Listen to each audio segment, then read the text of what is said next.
তোমরা সবাই কেমন আছো? আই হোপ তোমরা সবাই খুব ভালো আছো, আর আমিও কিন্তু বেশ ভালো আছি। আই নো আমি অনেকদিন পর ভিডিও শেয়ার করছি, কিন্তু বিলিভ মি আমি এক ফোঁটাও হাতে সময় পাচ্ছি না যে আমি ভিডিও এডিট করব বা ভিডিও শেয়ার করব।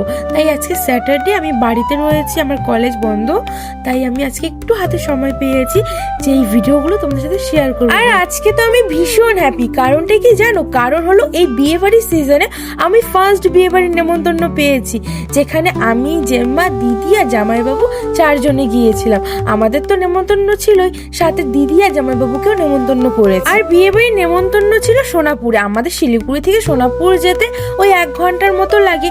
যেহেতু আমরা জামাইবাবুর কারে করে গিয়েছিলাম, তাই আমাদের 1 ঘন্টারও একটু কম লেগেছে। আর আমরা মামা বাড়ি গিয়ে দেখছি মামা বাড়িতে কেউ নেই। অবভিয়াসলি না থাকারই কথা, কারণ পাশের বাড়িতে বিয়ে বলে কথা।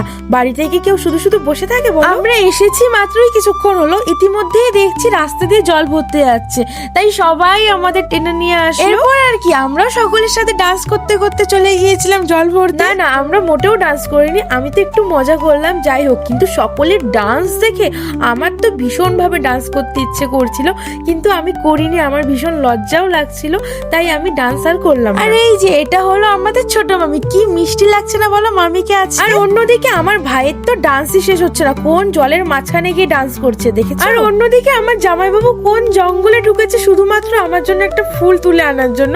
আমার তো ভীষণ ভালো লাগছিল, আর ফুলটাও দেখো কত মিষ্টি। আর অন্যদিকে হলাম আমি, ঠিকঠাক করে ফুলটা চুলে লাগাতেও পারছি না, তাই জামাইবাবুই সুন্দর করে ফুলটা আমাকে চুলে লাগিয়ে দিল। তো that's it for today. I hope তোমাদের সকলের আমার এই মিষ্টি ব্লগটা ভালো লেগেছে।